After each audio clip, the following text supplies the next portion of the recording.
Okay, hello, listeners or people who are tuning in. Today, Jennifer Rickard. How do you Ricard. Ricard? I'm so sorry. I should have asked that before. No, that's great. Jennifer Ricard from Theology of the Body, Cleveland, is here with us for this interview. Um, so these interviews are to spotlight different theology of the body ministries in the church around the world. And so I thought Theology of the Body Cleveland, the ministry that Jennifer is running, um, is a great example of a theology of the body ministry that's in a particular diocese that's focused on the local church. So Jennifer, thanks for joining us. Could you start maybe tell us your own history with theology of the body? How did you discover theology of the body for the first time, and what's been your own journey with that? Uh, Yeah. oh, that sounds good. Thanks for asking. I feel like it is a cool story and it feels very long ago now, but yet telling this story is so meaningful to me that it takes you right back to the moment. And like many people, I was wrestling with some church teachings. And although I was volunteering in youth ministry at my parish, um, my husband and I, we had basically five kids born in 5 years. We had a 5-year-old, a 3-year-old, a 1-year-old, and newborn twins. And I told my husband, I need one night out of the house a week. So Sunday nights, I would go to the parish and volunteer with the high school youth. And the we had a newly ordained priest, and he was very on fire with his faith and full of zeal and enthusiasm. And he wouldn't shy away from bringing up various challenging church teachings during his examination of conscience before retreats. And because we got all those kids close together, we were wrestling with the church teaching on contraception. And I finally got a chance to meet with him. And with big tears in my eyes, I said, I hear what you're saying, but I don't think that teaching really applies to us because of our situation. And I need to step away from volunteering. And I think I might need to step away from the church because I'm just not sure what I believe. And he basically said, like, Jen, don't quit. Don't sideline yourself. He said, Christianity is a lifelong journey of learning. And if you're willing to walk with me, I'll walk with you. And he gave me books and articles on the church teachings that I was wrestling with.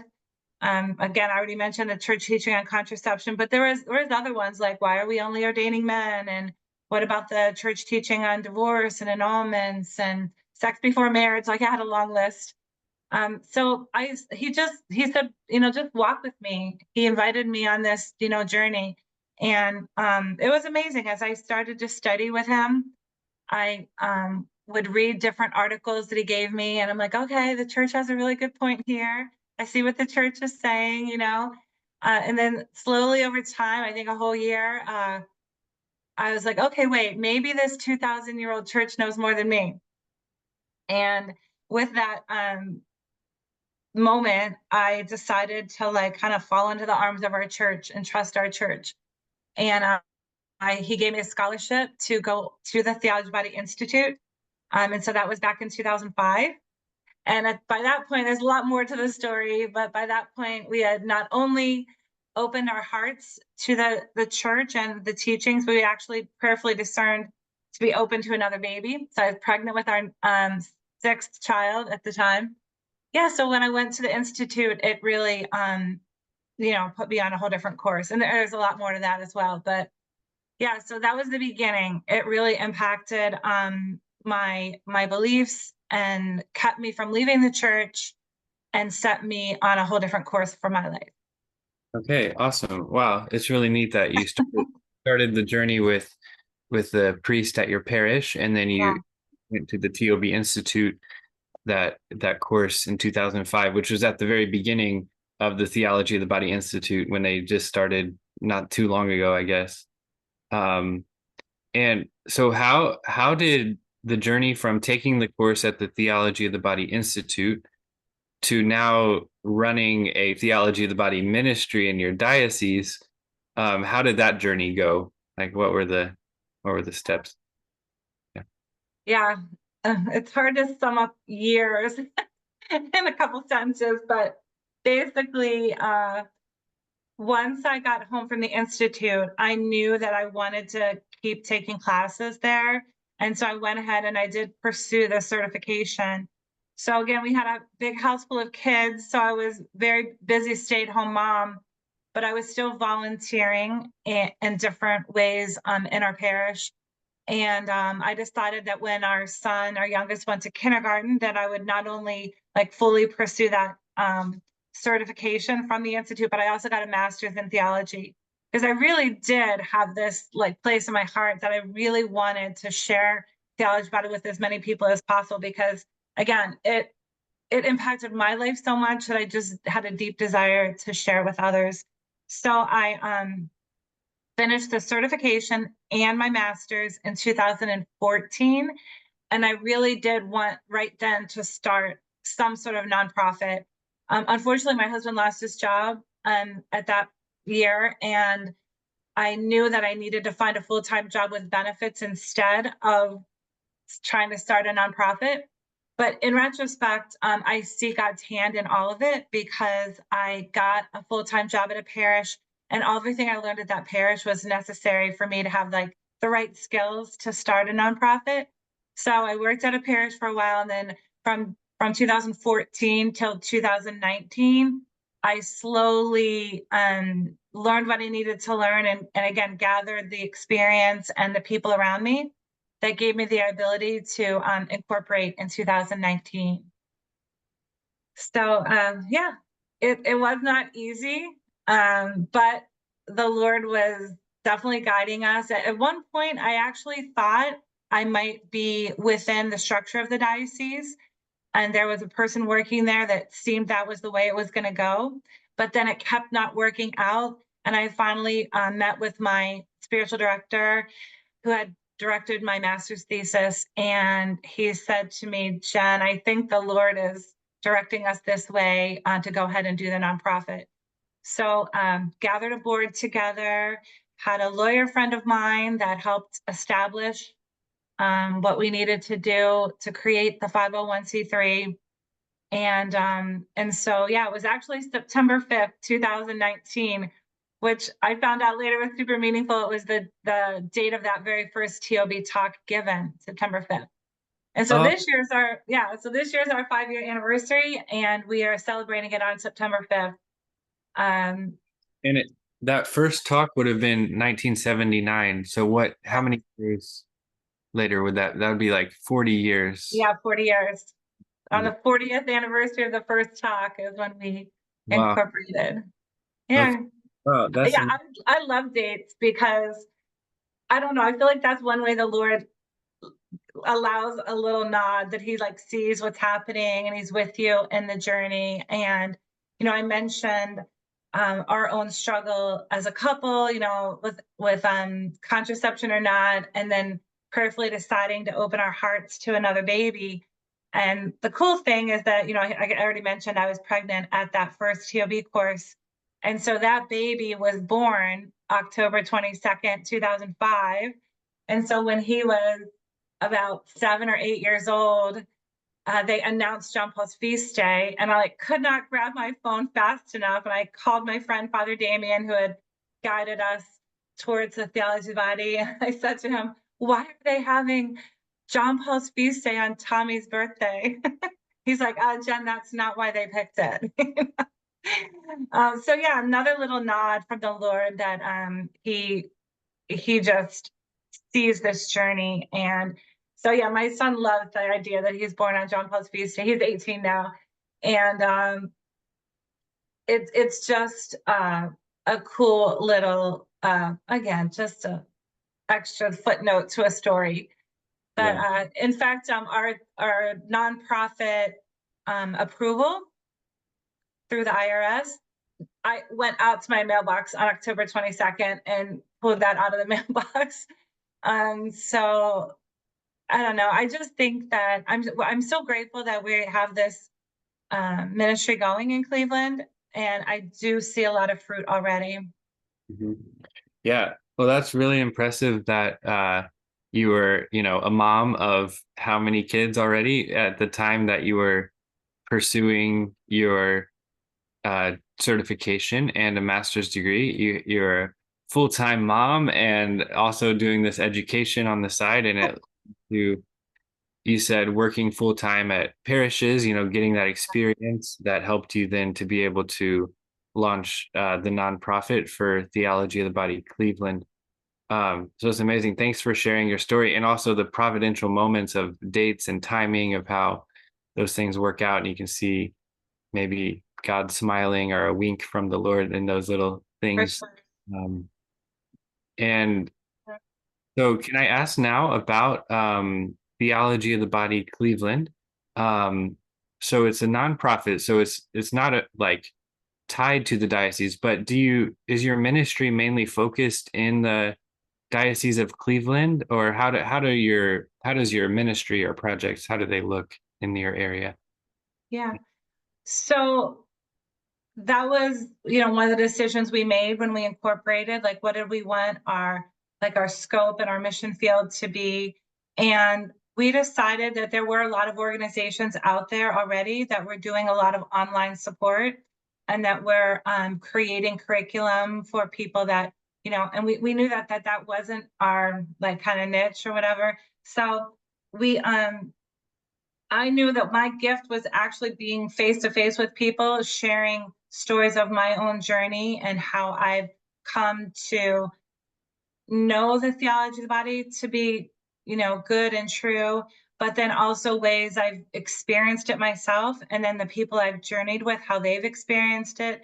So a lot of like sharing of personal stories and things like that. So I knew I wanted it to be in person. So I thought, okay, the Diocese of Cleveland, let's just like, focus there. And whereas you can go online and be supported by the TOB Institute, by all that Jason Everett has put out there on his chastity website, and then all that like Rural Woods was doing and Toba were doing, they were all creating a lot of good online support. So I was like, okay, we are your in-person people. Like, we are your people that will, get in the car and drive to you. We will do a workshop for your teachers. We'll do a parent night. We'll come and teach your students in the classroom, either in the Catholic school or in the PSR program. Uh, and we not only go into schools and parishes, but we also have some of our own unique events that people can come to. We have a one-day theology of the body course. We do some retreats. We offer mother-daughter event, father-son event. We do a lot of teaching at people's women's events or men's events, and we have a women's conference. We actually just hired our first man in the organization, so we're hoping to build up on a men's event. So we work very closely with our diocese, and we do a lot of collaborative events with them. And we did a book study just last year on Abigail Pavali's book, Genesis of Gender. And then we're just in the planning stages of doing another diocesan-wide book study with the Marriage and Family Ministry Office. So yeah, those are ways that we walk hand in hand with the diocese, but we are our own separate 501c3. Okay. And you're actually located within Cleveland, like the city of, Correct. okay. Yeah, we're fortunately very centrally located in Cleveland. A friend of mine who I've known since he just graduated high school and entered the seminary, Father Ryan Mann, he got ordained. He got ordained the year we graduated together with our masters, and he got assigned to St. Basil in Brecksville, Ohio. And I was leading Theology of the Body Cleveland out of my home at first, and he said, hey, I got this space on my property. It was an old convent, and there were some offices and a meeting room in there. So in 2021, we came here to St. Basil property. So yeah, we are kind of like renting out space from Father Ryan and St. Basil. So this is where our offices are. It's a good situation. So again, at the beginning it was just me. Last year we made our first hire, Erin Nugent, who had been a Culture Project missionary, and she's doing an amazing job. And then just a couple weeks ago, we brought on Rafe Lewis, and he graduated Steubenville a couple years ago and has been working in ministry. And so now we've got, both this young male and female theology body teachers, and we're hoping to get them in as many schools and parishes as we can. That's awesome. Have you found that parishes in Cleveland and in the diocese have been pretty open, pretty receptive to you guys over the years? Oh, absolutely. Mhm. Yeah, it's a lot of openness to what we're doing. And it really does depend on the parish, like what they're looking for, how they're looking for us to help them. Like there's some schools and parishes that we'll go into and we'll teach theology of the body, and maybe they have someone in their school or at their parish that already is a big, lover of TOB and it has an understanding of it. And they'll watch us teach the kids one year. They're like, okay, I got this. We'll teach next year. Thanks for kind of modeling for us what this looks like. But then there have been other schools that we've gone into, and they're just not as comfortable with the content. I mean, especially our 6th grade content. We integrate puberty and reproduction within the theology of the body. And there's just some people not comfortable with that content. I got to say all the different body parts and explain reproduction. And so some teachers are like, nope, you guys are coming back next year. And we're happy to do that. So some parishes want us to come and just do like a one night or a 2-week series, and other parishes we go in and do a whole day long event. So a lot of openness, a lot of receptivity to it. It's interesting when people, of course, there is some pushback, and some people are like, oh, I'm not into theology of the body, or I'm not like, that's not for me. And then I always ask them, like, well, what part of theology of the body do you have an issue with? And then once you get them talking about, whatever they've heard or hangups they have, it really does come down to a misunderstanding of the fullness of what it is. Yeah. Okay. Well, that's great. I think you're a wonderful example of like a theology of the body ministry in a local area, like on the ground, actually affecting parishes and schools. Like you're right there local because, like you said, like the TOB Institute, Ruah Woods, they're these big national ministries, but you're actually like located right there. And I think it's a good example for other dioceses like to have something similar. I know I've heard of a theology of the body ministry in the Diocese of Phoenix, Arizona. They have a John Paul II Center. Are you aware, Jennifer, of any other like theology of the body ministries that are similar to what you're doing there? Um, I know of some others that I've met the people that had the ideas of starting them. I don't know any that are just like just diocesan. That's their mission field. It's just the diocese. Yeah, no, actually, I don't know of any that's just exactly what they're doing, like we're doing. Okay. Do, Um, do you have people outside of the diocese come to your events, or do you reach people outside of Cleveland sometimes, or is it mainly focused right? it really is mainly Cleveland, except for our women's conference. There's sometimes people that come from like just outside the diocese. They'll travel for that day-long event, especially if it's a particular speaker that they know about and are interested in seeing. So yeah, that would be one area. We have once in a while gone and given talks in the Youngstown diocese. Um, and they are like, wow, we like what you're doing. We're thinking about doing it in Youngstown. So there's been a little bit of interest there. We've had some people come from Pittsburgh. Um, Pittsburgh has some great priests that are really supportive and pursuing TOB certification, and people I've met over the years at the courses, and they have some ministries going. They're not just theology of the body. They're more broad, I think, including like, marriage ministry. and things like that. I'm trying to think that I know the ministry in Pittsburgh, but I can't think of the name of it, what they've started there. But yeah, Nice. so that's a little bit outside, but not much. Okay. Can I ask, you mentioned you're hiring new people and you're growing. Can I ask about your funding? Like for a ministry like this, a nonprofit, do you guys, is your funding from your events that you put on, or do you have like help from the diocese, or is it just private donations, or how are you funded? How is it possible? Yeah, we actually do a fairly good job as far as charging for the events and bringing in some income based on the work that we do. We do charge the schools and parishes when we go out and we speak and we teach. I think the last time I looked at the numbers, about 60 to 70% of our expenses are covered by our work. And then another 30, 35% or so is covered by fundraising. And of course, there's going to be a big shift now that we just hired. And obviously, right now we're training him, so he's not out there working. And so there's going to be some adjustments happening with this increase in expenses of his salary. So we have an annual fundraiser.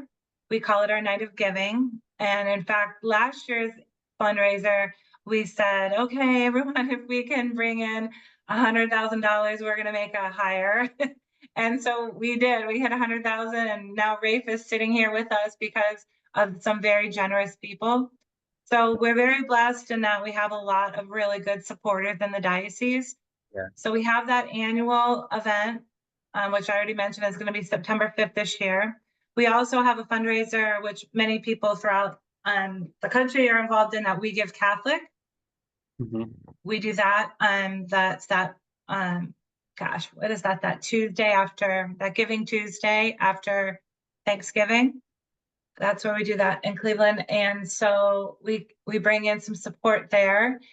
And as far as the diocese goes, they have been amazing in their way that they support us.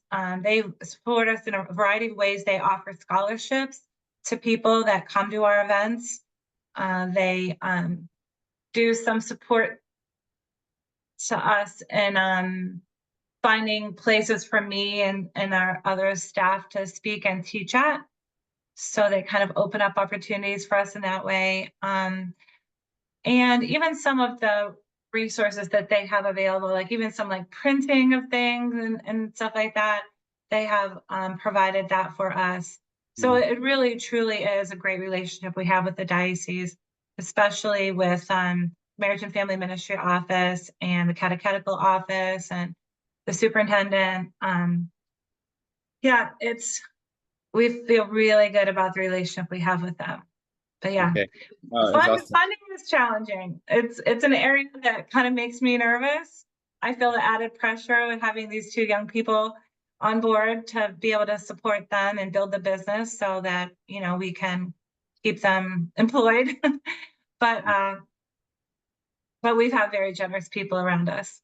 Wow. Yeah, it sounds like you had a lot of success in the fundraising yearly event. It's great that you have the opportunities in the local area where you're paid for those events, and then also the support from the diocese that's really great. It sounds like you guys have a wonderful thing going. And I think it can be helpful for maybe if other dioceses are considering something similar, they can learn from your example. For sure. And can I ask if people want to learn more about Theology of the Body Cleveland, or maybe to get in contact with you, can I share a link in the video description when I post this video? Is like how can people find more about you? Yeah, so our website is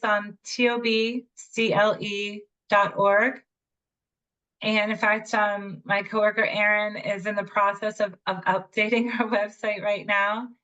But we have on our website all of our opportunities for our events that are coming up.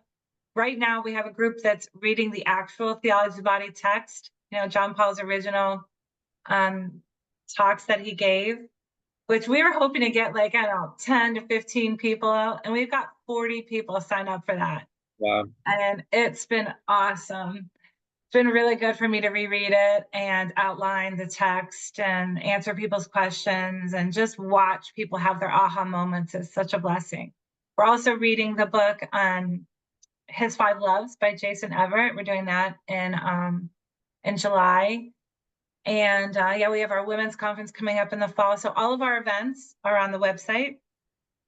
And yeah, we're just kind of out there developing more ways to show the schools and parishes the different options that of the different ways that we can help them, whatever they're looking for. If they're looking for something, more short and sweet, like a 2-day series or something, or if they're more interested in a 6 or 8 week book study, either way, we're, willing to come out to their parish and help their people, understand more what it means to be human.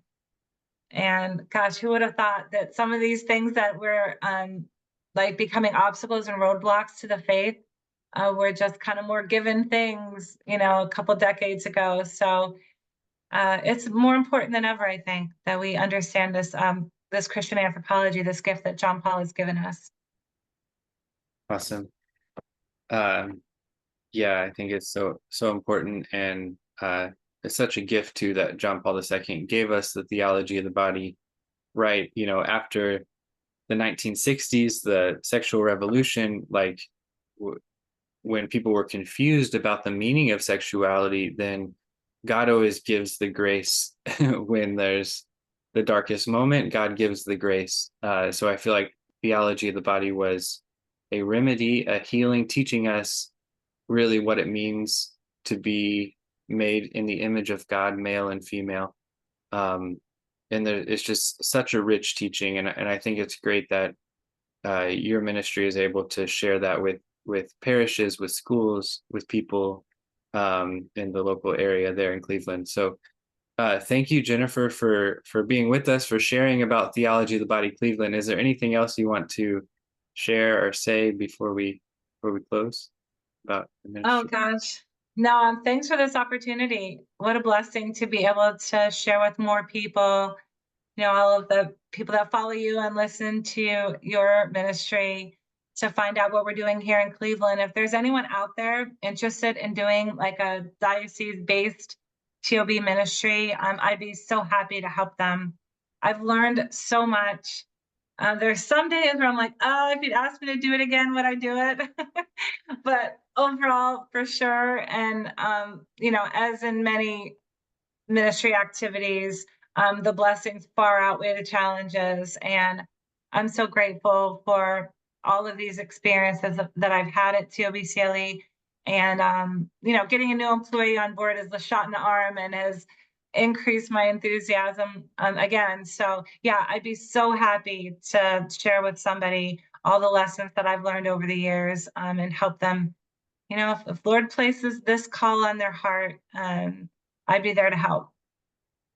Awesome. Thanks for offering that. Yeah, you never know who's listening and who might Yeah, want this ministry to their area. So yeah. very good. Yeah. Thanks, Jen, and God bless you. Thanks for your time, and thank you all for listening.